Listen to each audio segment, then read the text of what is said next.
वाजपेयी साहब लाहौर तशरीफ लाए, याद है या नहीं याद है? तो तशरीफ लाए और हमसे आके यहाँ पे मुआहदा किया। ये अलग बात है कि हमने मुआहदे की खिलाफ वर्जी की। मियां साहब ने आज ये बात ऑन द स्टेज ये एक्सेप्ट की है कि जनाब पाकिस्तान ने एक्चुअली भारत के साथ जो मुआहदा किया हुआ था उसकी खिलाफ वर्जी हमने की है। नवाज शरीफ का एक बहुत बड़ा बयान आया दोस्तों। वो बयान है क्या? नवाज शरीफ का बयान ये है कि भाई साहब, जो इंडिया के साथ हमने अमन और शांति की बात करी थी, जो पैक्ट साइन करा था जब अटल जी गए थे लाहौर और नवाज शरीफ प्रधानमंत्री थे, तो उस पैक्ट का वायलेशन जो था वो करार किसने तोड़ा? नवाज शरीफ कहता है करार पाकिस्तान ने तोड़ा। तो कारगिल वॉर की सारी जिम्मेदारी जो है मियां साहब ने आज अपने ऊपर ले ली है कि पाकिस्तान ने एक्चुअली खिलाफ वर्जी की थी उस सारी चीज की। अनफॉर्चुनेटली आपको पता है कि पाकिस्तान के वज़राए आज़म का मसला है कि वो सच तब बोलते हैं जब वो अपोजिशन में होते हैं, या वो सच तब बोलते हैं जब वो जेलों में होते हैं। अब ये ब्लंडर बच गया है या जानबूझ के कहा गया है, मुझे नहीं पता। और आपको एक बात पता है, जब अटल जी वहां से गए तो जमात इस्लामी के वर्कर वहां पे आए और गुलाब जल से इन्होंने पूरी इमारत धोई कि भाई यहां पे काफिर आया था, ये गंदी हो गई है, यहां पे काफिर आया है, ये गंदी हो गई है, तो इसको हमें साफ करना है। जय हिंद दोस्तों, स्वागत है एक और वीडियो में। दोस्तों, पाकिस्तान के पूर्व प्रधानमंत्री नवाज शरीफ ने हाल ही में अपनी पार्टी के एक सम्मेलन में कहा है कि 1999 में भारत के साथ किए गए एक समझौते का उल्लंघन उनके देश की ओर से हुआ। यह समझौता उस समय के पाक पीएम नवाज शरीफ और भारत के प्रधानमंत्री अटल बिहारी वाजपेयी के बीच हुआ था। शरीफ ने कहा, वाजपेयी साहब लाहौर आए थे और हमारे साथ एक समझौता किया, लेकिन हम समझौते पर कायम नहीं रहे। यह हमारी गलती थी। दरअसल इस समझौते में दोनों देशों के बीच शांति और स्थिरता की दृष्टि की बात की गई थी, लेकिन कुछ महीनों बाद ही कारगिल में पाकिस्तान की ओर से घुसपैठ हुई और समझौता टूट गया। उन्होंने ये कहा है कि 1999 में वाजपेयी साहब जब लाहौर तशरीफ लेकर गए तो वहां पर एक पीस एग्रीमेंट हुआ और उस पीस एग्रीमेंट के मुताबिक ये बात तय पाई गई कि दोनों के बीच कोई जंग, कोई लड़ाई झगड़ा नहीं होगा दोनों कंट्रीज के बीच, और ये पीस एग्रीमेंट के तहत पीस रहेगा। लेकिन उसके बाद पाकिस्तान ने बैक स्टेप किया जनरल मुशर्रफ के दौर में। बल्कि अगर ये कहा जाए कि जनरल मुशर्रफ ने बैक स्टेप किया और कारगिल जंग की बगैर वजीर आजम को बताए, प्राइम मिनिस्टर ऑफ पाकिस्तान को बताए बगैर ये जंग की गई थी। उस वक्त के आर्मी चीफ जनरल मुशर्रफ ने ये जंग, कारगिल जंग शुरू की थी।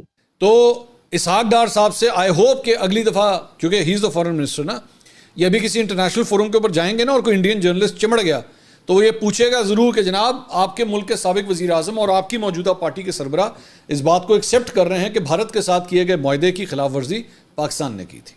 अब नवाज शरीफ साहब जो कहते हैं कि मेरी ज़िंदगी की बहुत बड़ी कामयाबी ये थी और मैंने ये कामयाबी हासिल की कि इंडिया के साबिक वजीर आज़म अटल बिहारी वाजपेयी जो हैं वो लाहौर आए और लाहौर आके उन्होंने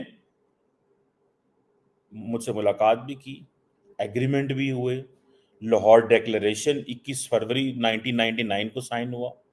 उस एग्रीमेंट में ये था कि अमन, जो विजन फॉर पीस है, वो कैसे लेके आना है, स्टेबिलिटी कैसे लेके आनी है दोनों मुल्कों के दरमियान, और ये एक बहुत बड़ी चीज थी। देखिए, अब एक फॉर्मर प्राइम मिनिस्टर इसको एक्सेप्ट कर रहा है कि बैक स्टेप किया गया है इंडिया को। तो क्या इंडिया के प्राइम मिनिस्टर जब ये कहते हैं कि इनसे दोस्ती नहीं हो सकती या बात नहीं हो सकती, या डॉक्टर जयशंकर जब ये कहते हैं कि जो दहशतगर्दी, हमले और दोस्ती एक साथ नहीं चल सकते, तो क्या वो गलत कहते हैं? ये तो सेकंड कर रहा है। पाकिस्तान का former prime minister, 3 times former prime minister Nawaz Sharif second कर रहा है उन बातों को जो डॉक्टर जयशंकर ने अभी कुछ दिन पहले कही, जो नरेंद्र मोदी साहब अपनी तकरीरों में कह रहे हैं कि पाकिस्तान के साथ जो है वो दोस्ती इसलिए नहीं हो सकती कि दहशतगर्दी और वो एक साथ नहीं चल सकते, क्योंकि एक तरफ दोस्ती होती है तो दूसरी तरफ हमले कर दिए जाते हैं। तो वो देखिए, वो तो खुद कह रहे हैं, नवाज शरीफ ने इसको एक्सेप्ट किया। वो कह रहे हैं कि पीस एग्रीमेंट हुआ और उसके बाद जो है वो हमने कारगिल कर दिया, बैक स्टेप किया, छुरा घोंपा है, इंडिया की पीठ में छुरा घोंपा गया दोस्ती के नाम पर। तो इसी चीज से वो डरते हैं और यही वजह है कि अब उन्होंने ये बात ठान ली है। अब वो ये कहते हैं कि नहीं, हमें नहीं चाहिए दोस्ती। इसकी वजह है कि अब उनको जरूरत ही नहीं, भारत को अब पाकिस्तान की दोस्ती की, रिलेशंस की कोई जरूरत ही नहीं है। जो सिग्निफिकेंस है अटल बिहारी वाजपेयी के लाहौर आने की, वो बड़ी इंपॉर्टेंट है। देखिए, पाकिस्तान का एक बहुत बड़ा हिस्सा आज भी ये समझता है कि भारत पाकिस्तान की एग्जिस्टेंस को नहीं मानता। भारत पाकिस्तान को नहीं मानता। वो कहते हैं कि नहीं, ये एक रियासत थी, ये एक स्टेट है जो कि क्राफ्ट की गई है out of the bigger India. ठीक है, सो वो हमें उस तरह नहीं मानते जिस तरह उनको मानना चाहिए। हर समय पाकिस्तानियों ने यह कंप्लेन करा कि भारत हमारा वजूद कबूल नहीं करता, भारत ने कभी माना ही नहीं पाकिस्तान को। अब ये पता नहीं क्यों इनको ऐसा लगता है कि भारत ने नहीं माना। हमारा हाई कमीशन है इस्लामाबाद में, आपका हाई कमीशन है नई दिल्ली में, और कैसे मानते हैं यार? आप बता दें कैसे मानते हैं, और कोई तरीका होता है मानने का तो आप समझा दें हमें कि जनाब ये तरीका होता है जिससे हम मान लेंगे कि आप मान गए। खैर कोई बात नहीं, ये कंप्लेंट पाकिस्तानियों को डे वन से, जब बच्चा पैदा होता है तो उसको ये बताया जाता है कि भाई आपका जो वजूद है वो कभी भारत ने कबूल करा ही नहीं, भारत ने माना ही नहीं, माना ही नहीं। तो बच्चा यही झूठ बोल के क्यों नहीं कबूल है। पाकिस्तान के साथ कुछ समय पहले तक ट्रेड चल रही थी। कुछ समय पहले की बात ले लें, पाकिस्तान के क्रिकेटर्स आके यहां पे आईपीएल खेल रहे थे, पाकिस्तान के एक्टर्स यहां पे आके, thankfully they are no longer there, Bollywood में आके एक्ट, और कैसे वजूद कबूल करता है कोई देश दूसरे देश का? यार मुझे तो आज तक ये समझ में नहीं आया, ये इनका गाना। खैर, इनकी ये शिकायत दूर भी कर दें और इनके बीच में और हमारे बीच में नॉर्मल हालात हो जाएं। अटल जी गए, आपको पता होगा, बस लेकर गए अमृतसर से लाहौर चल के अटल जी गए और वहां पे बड़ा स्वागत हुआ। ये गए मीनार पाकिस्तान। मीनार पाकिस्तान वो जगह है जहां से पाकिस्तान बनेगा इसका आह्वान किया गया था। तो पाकिस्तानियों के लिए एक बड़ी, जिसको कहते हैं ना कि बड़ी एक इंपॉर्टेंट जगह है मीनार पाकिस्तान। और ये मीनार पाकिस्तान जो है ये लाहौर में है।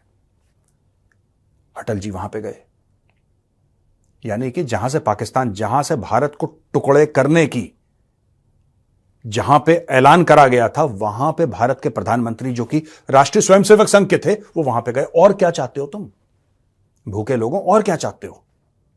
और आपको एक बात पता है, जब अटल जी वहां से गए तो जमात इस्लामी के वर्कर वहां पे आए और गुलाब जल से इन्होंने पूरी इमारत धोई कि भाई यहां पे काफिर आया था, ये गंदी हो गई है, यहां पे काफिर आया है, ये गंदी हो गई है, तो इसको हमें साफ करना है।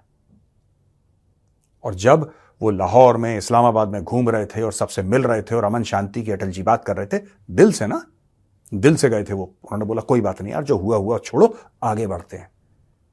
तब पाकिस्तानी आर्मी चीफ परवेज मुशर्रफ कारगिल पे चढ़ा रहा था लोगों को। 527 हमारे भाई वीरगति को प्राप्त हुए। पाकिस्तान ने हमारी पीठ पे खंजर उतारा, उन्होंने करार तोड़ा। दोस्तों, पीठ में छुरा घोंपना पाकिस्तान की पुरानी आदत है, लेकिन ये पहली बार है जो किसी ने एक्सेप्ट किया है। और एक्सेप्ट भी किसी आम आदमी ने नहीं किया है, उस समय के तत्कालीन प्रधानमंत्री ने एक्सेप्ट किया है। लेकिन वहाँ की सेना और वहाँ के आम आदमी इस चीज़ को एक्सेप्ट नहीं करेंगे। उल्टा कहीं नवाज शरीफ के खिलाफ मोदी का जो यार है, गद्दार है के नारे ना लगा दे। तो आप क्या सोचते हैं, कमेंट्स करके ज़रूर बताइएगा। मिलते हैं अगले वीडियो में।